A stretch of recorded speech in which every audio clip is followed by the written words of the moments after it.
भाइयों, मुंबई शहर में करीब करीब 1 से 1.25 लाख आदिवासी परिवार है जो अलग अलग क्षेत्र से, अलग अलग गांव से, विदर्भ से आए हैं और सभी जनजाति के लोग हैं। वारलाई है, ठाकर है, माधव कोड़ी है, गोंड है, भील है, गावित है। ये सभी आदिवासी जनजाति के लोग हैं और पूरे मुंबई शहर में 1 लाख से 1.25 लाख आदिवासी परिवार है। लोक संख्या नहीं है, परिवार है। अगर एक परिवार में 5 लोग भी आप समझते हो तो पूरे मुंबई में 5 लाख आदिवासी है। और एक आदिवासी ने 1 रुपए भी समाज के नाम से डाल दिया तो 5 लाख रुपए रोज आपको मिशन के लिए काम आएगा।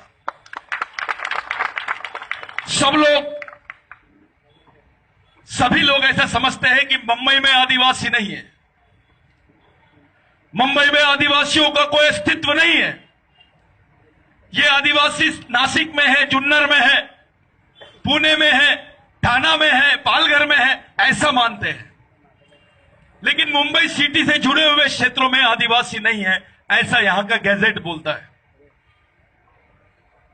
हम लोगों ने ये एक प्रकल्प तैयार किया है कि हर जगह पर आदिवासी, वारली हो, कोरकू हो, भील हो, गोंड हो, माधव कोड़ी हो, ये तमाम आदिवासियों को एक जगह लाने का, इनके छोटे छोटे कार्यक्रमों के माध्यम से जोड़ने का और एक बार पूरे मुंबई पर 1 लाख आदिवासी परिवार का जमावड़ा करके दिखाने का, संगठन करके दिखाने का, उनका सम्मेलन करके दिखाने का। वैसे देखा जाए तो पूरे मुंबई पर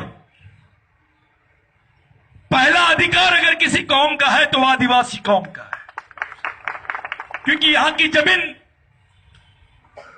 60% जमीन, 60% जमीन आदिवासियों की है। जिसकी जमीन है उसका शहर नहीं है, जिसकी जमीन है उसके लिए घर नहीं है, जिसकी जमीन है उसके लिए कुछ नहीं है, यहां तक कि उसके लिए कब्रिस्तान भी नहीं है। ये जो महादेव कोड़ी है, महादेव कोड़ी का इतिहास, वारली का इतिहास, ठाकर का इतिहास, भील का इतिहास यहां के लोगों को नहीं मालूम है। महादेव कोड़ी यानी शिवाजी महाराज की फैमिली को सैनिक ट्रेनिंग देने वाली कौम, उनको सैनिक और सैन्य कौशल सिखाने वाले लोग, शिवाजी महाराज की सेना का नेतृत्व करने वाले लोग।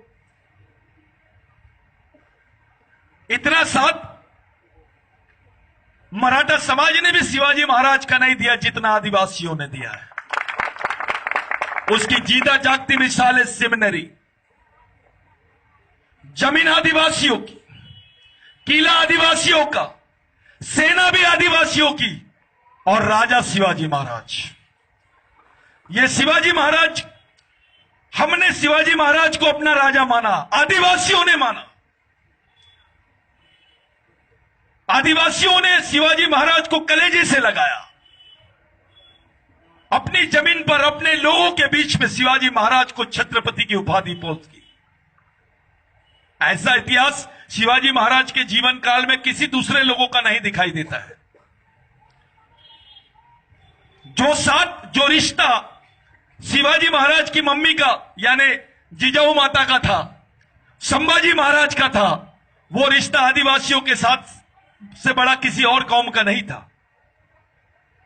एक इतिहास है मुंबई को, इस महाराष्ट्र को एक इतिहास है। राघोजी भांगरे, उनके पिताजी रामाजी भांगरे, जो भोसले परिवार है, इनको सुरक्षा देने वाले पहले लोग हैं ये। चाहे गुजरात की बॉर्डर रहे, चाहे महाराष्ट्र की बॉर्डर रहे, जो साथ आदिवासियों ने दिया है वो दूसरे लोगों ने नहीं दिया है। अब सवाल खड़ा होता है कि जो शिवाजी महाराज की सेना के सबसे मुखिया लोग थे, आज उनकी हालत ऐसी क्यों है? आज उनका ऐसा सम्मान क्यों है कि लोग उनकी तरफ ऐसी देखते हैं, आदिवासी है। आप लोगों को यह बताना है कि आदिवासी कौन है? कौन है आदिवासी? अरे जिसका ये देश नहीं है वो तुमको नागरिकता प्रमाण पत्र देने की बात कर रहे हैं। आप तो इस देश के मालिक हो, आप तो इस देश के जल जमीन जंगल के मालिक हो। राघोजी भांगरे के खून के लोग हो आप, बिरसा मुंडा के खून के लोग हो आप, टंटे भील के खून के लोग। अब ऐसा चुप रह के काम नहीं चलेगा। अब आपको ऐसा खामोश रह के चलेगा नहीं, आपको अपना वजूद बनाना पड़ेगा, अपना अस्तित्व खड़ा करना पड़ेगा।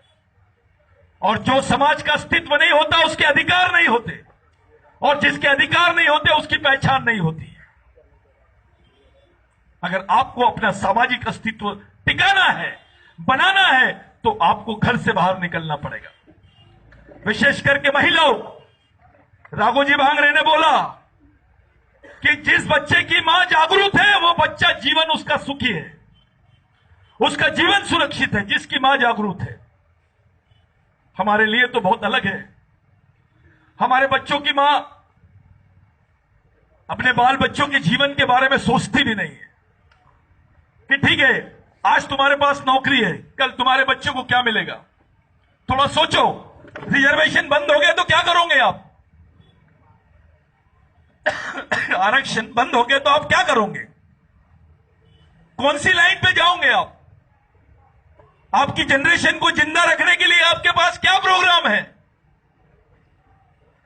कोई मुख्यमंत्री, कोई नेता, कोई प्रधानमंत्री किसी समाज को जिंदा रखने की गारंटी नहीं लेता है।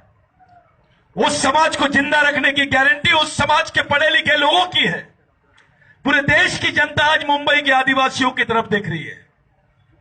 मुंबई के आदिवासियों से आस लगा के बैठे हैं। गढ़चिरौली का आदिवासी, मेलघाट का आदिवासी, हर पिछड़े इलाके का आदिवासी ऐसा सोचता है कि बंबई में जो मेरा भाई बैठा है, जो मेट्रोपॉलिटन सिटी में बैठा है, देश की आर्थिक राजधानी में बैठा है, वो मेरे लिए जरूर सोचेगा। लेकिन यहां देखना है, मेरे को दुख के साथ कहना पड़ता है कि अपना आदमी केवल अपने बारे में भी सोचता है, उसके अलावा कुछ नहीं सोचता है। आप अपने दिल पे हाथ रखो।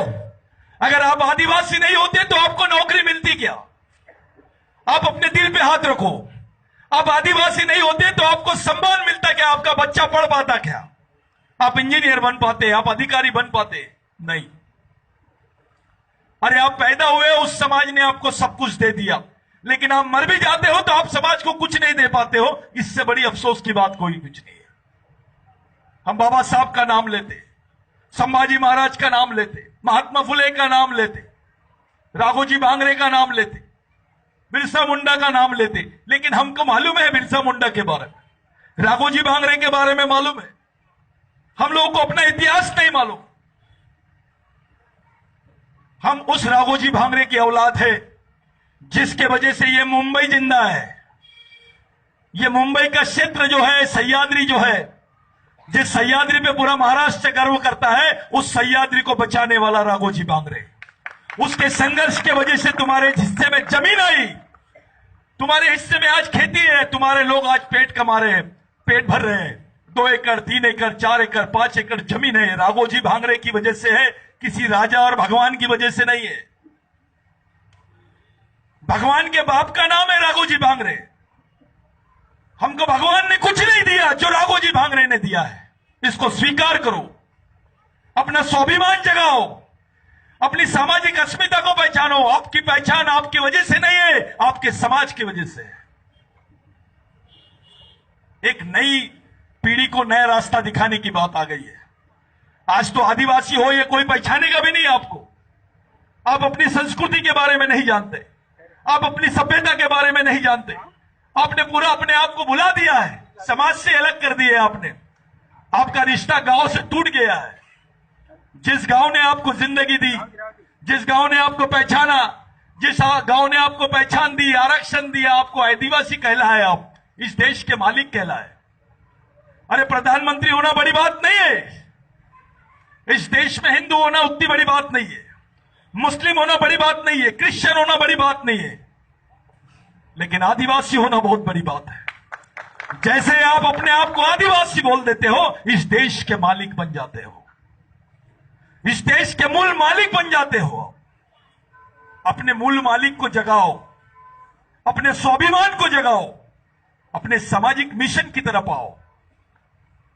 जितने अधिकारी हैं उनसे मेरी विनती है कि आपकी जवाबदारी केवल ऑफिस में जाके काम करने की नहीं है, पेपर काले करने की नहीं है, केवल पेमेंट लेने की नहीं है, लेकिन जिस समाज में आप पैदा हुए हैं उस समाज के लिए उससे ज्यादा आपकी जवाबदारी बन जाती है। आपको यह करना ही पड़ेगा, दूसरा कोई रास्ता आपके पास में बचा नहीं है। अब सब लोग आदिवासियों पे अटैक कर रहे हैं, अब सब लोग आदिवासियों को निशाना बना रहे हैं। कुछ लोगों को तकलीफ होती है, आदिवासियों को वनवासी बोल रहे हैं।